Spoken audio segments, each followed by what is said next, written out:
ئێوەن هەرچی مەینەتە بەسەر ملەتی کورداتی ئێوە ئیهێنن ئەشتانوێت دەسە چەورە پیسەکەتان ئەو ئیسلامە پاکە زیێڕینە بسڕنەوە و بەری خۆر بەبێژن ناگیری بەخوا خۆری ئیسلامیش بە فوی دەمی ئەوە ناکوژێتەوە فسينفقونها قسە و پارە و کات و ماڵ و کەناڵ و ڕادیۆ و تەلەڤیزیۆنتان ئەبەخشنەوە ثم تكون عليهم حسرة والله ئەبێتە پەشیمانی بۆتان لە قیامەت ثم يغلبون دۆڕا و سەرشۆڕی هەر لە دنیاشە بۆتان ئیسلام بە ئێوە دۆڕێ ئیسلام بە ئێوە ئەبەزێ چەندی وەکو ئێوە چۆ زڵدانی تاریخۆ لە ئێوە عاقڵتر لە ئێوە پارەدارتر لە ئێوە دەسەڵاتدارتر نەیتوانی ئیسلام ببەزێنی دین بە ئێوە نادۆڕێ خۆت ئەدۆڕێنی شەڕی خۆ دۆڕان مەکە شەڕێک ئەزانی دۆڕاوی تایە درۆیەک ئەزانی کەشفە بیتایە چەواشەیەک ئەزانی فێڵەکەی تایە بۆی کەی وخوای گەورە تەبارەکە وتعالە هەمیشە خەڵکی هەنێ خەڵکی هەیە درۆی درۆزنەکان ڕوونکەنەوە کۆمەڵە خەڵکی هەیە هەتا آخر زەمان قیامەت دێ ئەو دینە ڕوونەکەنەوە بۆ خەڵک نایەڵن هیچ جاهیلێک هیچ درۆزنێک ملی ئەو دینە لاداتۆ بۆ نەحەق و بۆ باتڵ فبۆیە سەیری بەشی ئەملاکەی سەیری بەشی ئەولاکە و سەیری بەشی تورکیاکەشی بکە هەرسێکیان علمانی وای لە کورد کردووە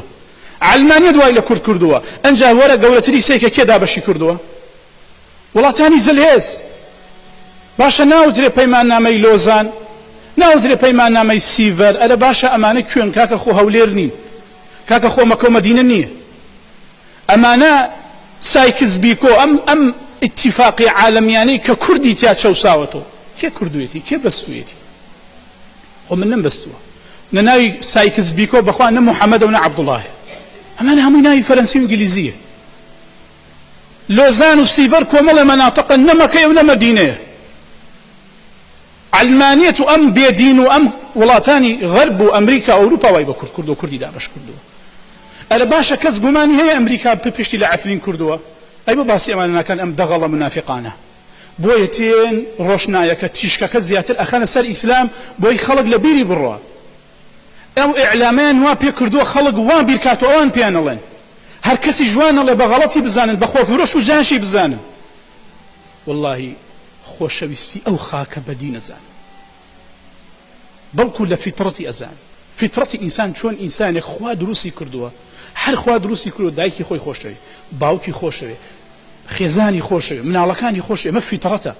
ئینسان ناتوانێت لە خۆیە دروستی کە بە زۆر هەر تیایەکی خوا دروستی کردووە خۆشەویستی ئەو خاکووە هەر شتێ فیتڕیە خوا لە گیان ئینسانە دروستی کردووە خوا دروستی کردووە بە شتێکی فیتڕی ئەزان خۆشەویستی خاک و شتێ دەغەڵێک و دووڕوویەک و منافقێکی بە تۆ بەخوان وەک تۆ نە ئەم ترسێنێ نە پاشگەز مەکاتۆ نەماشم لێکا قسەیە گەرەکمە بیکەم لە ترسی تۆ نیکە نە ئەم حەملە ئیعلامیەی تۆ ژوامان لێکا پاشگەز بووینەوە بگەڕێنە دواوە لەو قسەی کە ئیکەی نێکی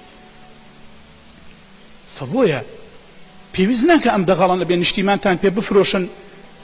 خۆشەویستی نیشتیمانتان پێ بفرۆشنەوە لە کاتێکە خۆیان یەکەمین لا دەرن لە خۆشەویستی نیشتیمان و لە حبی نیشتیمان فبۆیە بەڕێزەکانم بڕۆ دیوەکەی ئەو لەش سەردەمی شاو لە دوای شاش هەمویان خەڵکی علمانی بوونیا برای علمانی کێ دینی کێ کوردی چەوسانەتەوە کێ مافی کوردی نەداوە یا علمانیەکە یا وڵاتێکی ئەوروپی و ئەمریکایەکی بێدینە پشتی کورد دەگرێ و دوای مەسلحەتی نامێنە پشتی کورد بەرەدا و ئەیداتە ئاو ئەمەیە کێشەی کوردی بەمڕۆ گەیاندووە نەک ئیسلام بۆیە خەریکی چارەسەرکردنی بن نەک بن خەریکی تۆمەت بەخشینەوە بن بە ئیسلام خەریکی چارەسەرکردنی بن خەریکی سیاسەتی بن سیاسەتی حەکیمانە ئەو کوردە لەو قەیران و مەشاکلانە دەرکات لەو هەموو کوشتن و بڕینەی ڕۆژانە سەعاتانە کە لێ ئەکوژرێ لەو قەیرانە ڕزگاریکە واز لەم بەرنامانە بێرم تێن مێشی خەڵک تان داگیر کردەوە بە باسی ئیسلام و باسی مسلمان